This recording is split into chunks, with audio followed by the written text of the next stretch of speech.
My name is Dawn Joy, and I'm autistic.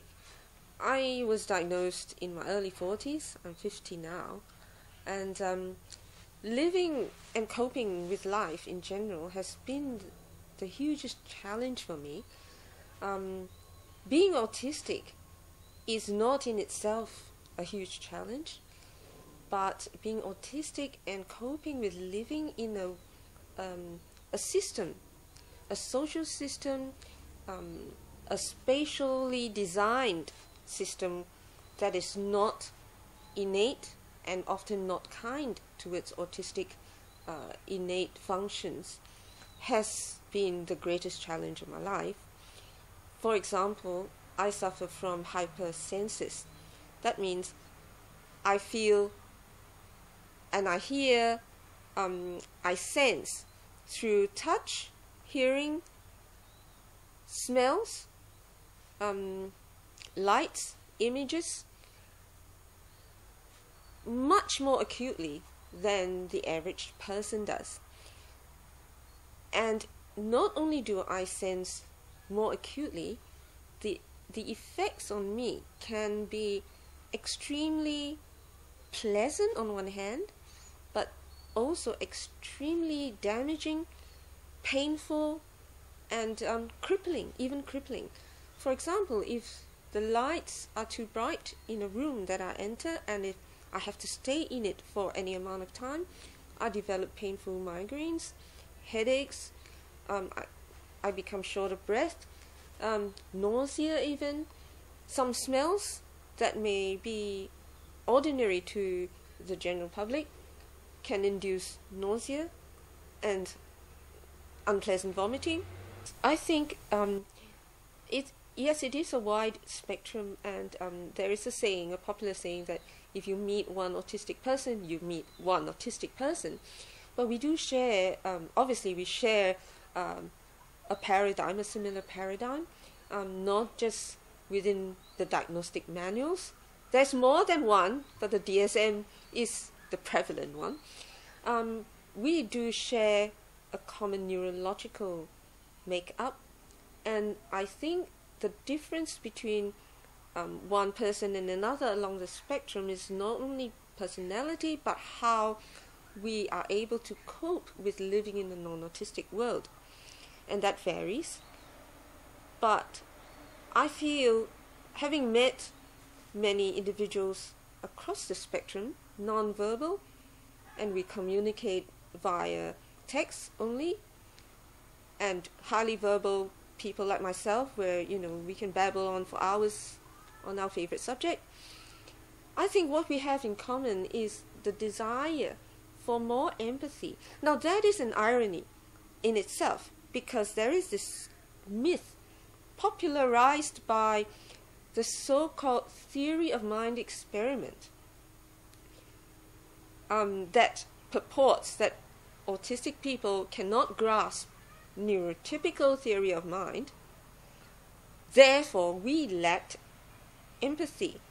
That caused a furore, and I won't go into that, but I think the overarching common theme is that autistic people would like to see more empathy from the non-autistic social dimension for the autistic functionality. We do have empathy, and my research is about an alternative empathy. It's about a parallel embodiment, a different way of being, and because we are differently embodied, we actually have a great deal of empathy, but the channels and the features of our empathic system differs from what is common, and therefore we've been previously labeled non-empathic, because we deal with empathy in a different way and it manifests differently. So you're not looking for the same things, you don't find it. Autistic empathy tends towards the connectedness to the elements rather than a verbal-based expression. It doesn't mean so much to me. For example, if I'm having a meltdown, I'm very sensitive to the light, and I've entered your house and I'm your house guest, and your light is giving me a headache. It doesn't mean so much to me if you came, sat beside me and said, "Oh, I'm so sorry, honey. I really, I'm so sorry about how you feel," and babble on into my ear about how wonderfully empathic you are, and then you kiss me and hug me. Now that terrifies me, even though I know you're trying to be empathic. What would mean a lot to me would be to observe me, maybe ask me if I'm uncomfortable, or not ask me, dim the lights. Create an environment that is kind to my senses. That is, if you knew me. Do a little bit of research about who I am, because I'm very open, about who I am. It means a lot when friends that I've known for years do a bit of research, read up, and then either talk to me about it or create an environment where I can be comfortable. Don't invite me to noisy cafes. Don't berate me if I say I can't come because I can't face the bus ride. Little things help us to connect with you, and many of us are hugely sensitive, so we can sense your empathy just by the vibrations that you're making in our sphere. It sounds crazy. It's not a spiritual thing. It is a sensory thing. When the air is being disturbed, many hypersensory people can feel it. So in the same way, if you are making a difference in my sensory domain, we can feel it, and we can feel your empathy. Personally, I find I don't get signals when I'm looking in the eye of a person and I'm talking, and because of my sensory challenges, I tend to want to try and focus on listening to what the person is trying to say to me, the verbal content of the communication, rather than what's in the eye. And for that, sometimes I need to look at the mouth, because if it's a very noisy environment and I'm sensorially overloaded, I'm trying to concentrate. So looking in the eye is a distraction, and I don't get anything from it. I don't get the nuances that some people claim to get. They can see that you're lying, or they can see, whatever the nuances are. Here I am, I'm trying to listen to what you're saying, verbally, speech, your words. So I find it very difficult. And it's easy for me to look either down at my toes or some other object and then just strain to listen, or close my eyes, or look at your mouth and try and lip read together with the sound that I'm hearing. Now, I've learned to look in the eye as a social gesture, but I've had to practice, because when I was young I was told, look in the eye, you're rude if you don't look at the person in the eye.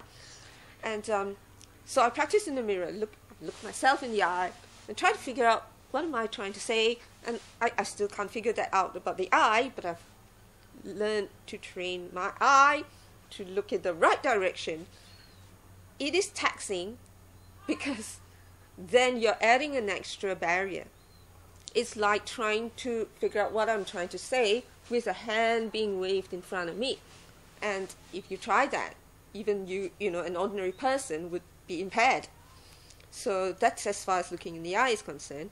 And I feel that it's not necessary. But a lot of these behavioral therapies and programs are now forcing autistic children to look in the eye, to hug. Hugging is another sensory aversion. Some of us just don't want to hug the bodies of another human. But these programs, to me, are aimed at making us conform so that the non-autistic world will feel better about our existence. And I think that should be a serious consideration for every parent to ask themselves before you want to put your child in a program. what are your goals? Is it for you, so you're more comfortable with your child? Or is it for the good of the child? And socially, I feel that a lot of the language, the pathology language, blaming us for social impairments, that we are socially awkward, we are just wrong socially. That's because, firstly, we are asked to function in a social system that is not our own. And I don't see the reverse happening, where ordinary people are asked to function in a social system that is kind to autistics. For example, you see condemning memes on Facebook saying that when you're at a cafe, you shouldn't be looking at your tablet. No, talk! For goodness sakes, there's no Wi-Fi here. There's one that's very popular meme that I absolutely object to, because some of us just find it easier to talk, to communicate with our tablets. And the internet has been wonderful for people like us, autistic people. I converse with my friends, I form very close relationships using the written word. I have time to think about what I need to say. I don't have to battle noisy cafes, cutlery being thrown around, the coffee machine screeching through my head, and then trying to shout over everybody's voice to speak to my friend. I can just sit there and type into my tablet or into my phone or into my computer and say exactly what I feel I wish to say without all these challenges. So the social system is a battle. There is a misconception that people with Aspergers or even autism do not want to communicate with the rest of the world, and we just want to hide in our little holes. I find that I've met many people with Aspergers who would prefer to communicate less than the average non-autistic person, but it doesn't mean they do not want to communicate at all, and it doesn't mean that people with autism or Aspergers do not want to form close friendships. In fact, most of the complaints I've heard from young people with Aspergers, especially among the young people, is that they cannot find close friends, and they're desperate for close friends.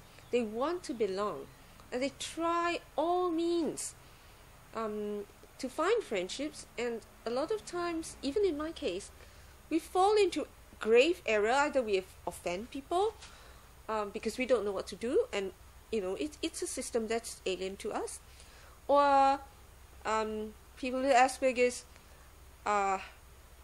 become too desperate, and we fall prey to bullies and manipulators. That's happened to me as well, because we so desperately want to conform.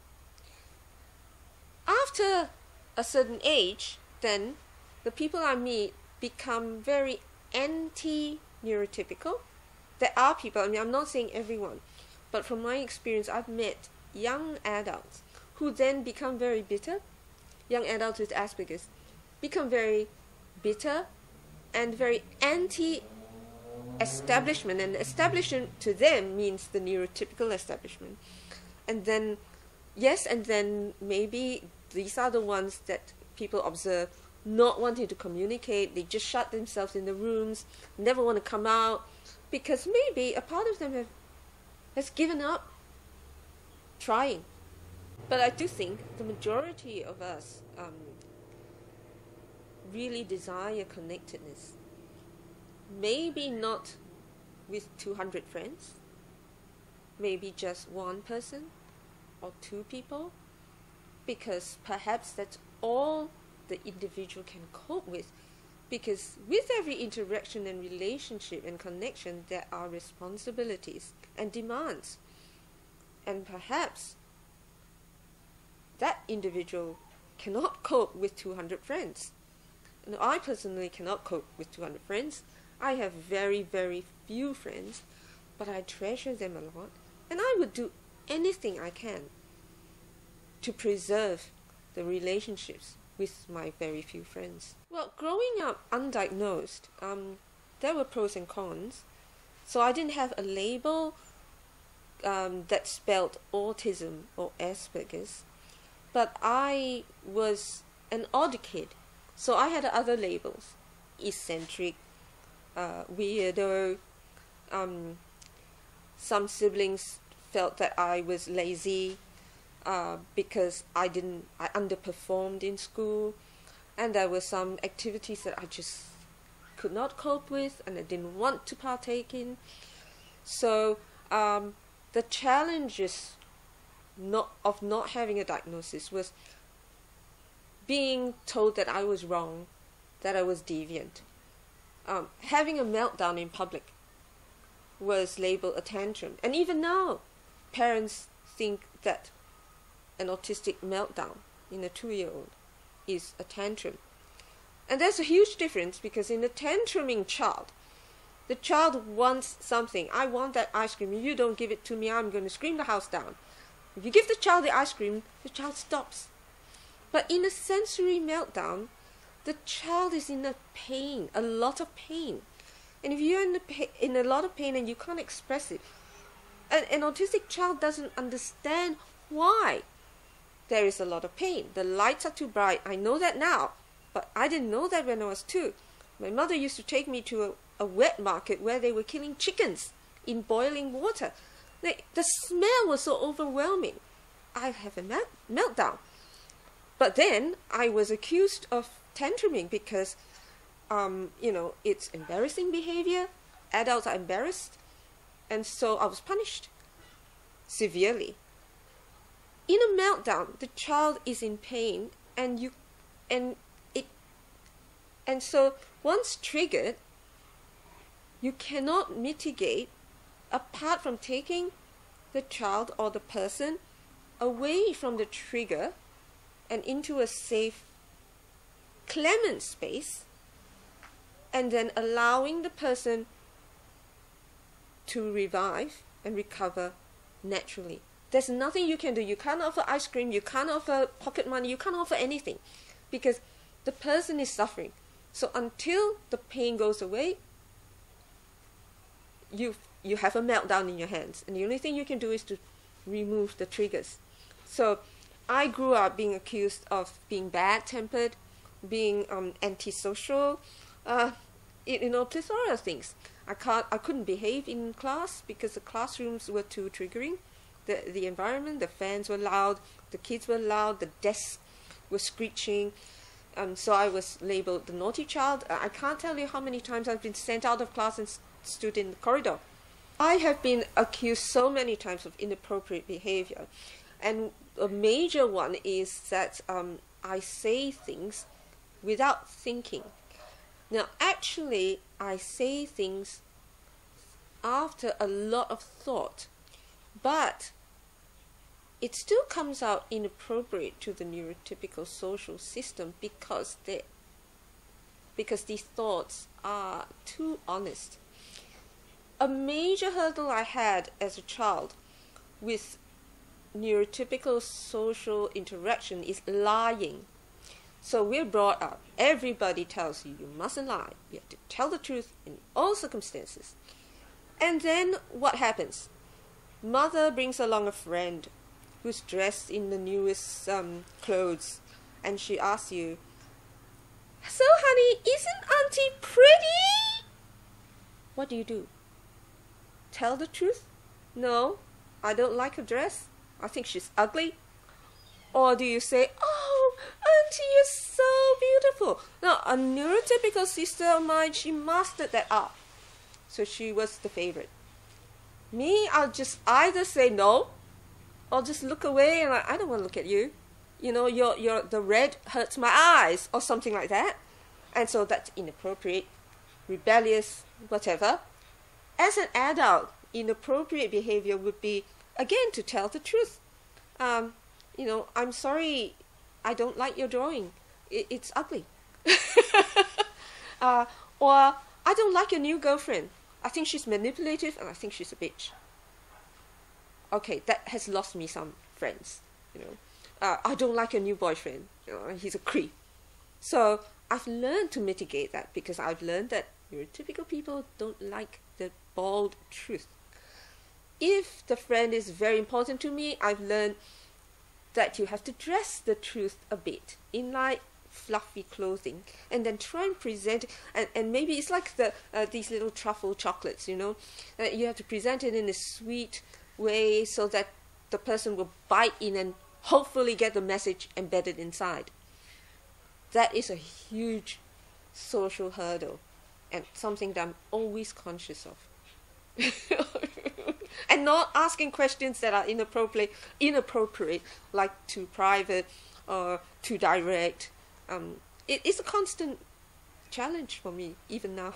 You know, I don't demand to be the royal hermit in a cave, although that was one of my ambitions when I was 7. I wanted to live in a cave, and then I discovered they don't have flushing toilets in the cave. So I am a social being. Many autistic people are social. We just socialize differently, and we appreciate it if you recognize the differences. Discuss it with us. Sometimes it's also very individual, because even non-autistic people relate to different friends in an individual way. Like you may relate with one friend in this way and another friend in this way. So the same applies to us. So I relate with Lucy differently. I relate to one friend and another. They're all different. And I think if my friends can make an individual effort to find a comfortable space for our interaction, then to me that is an expression of empathy.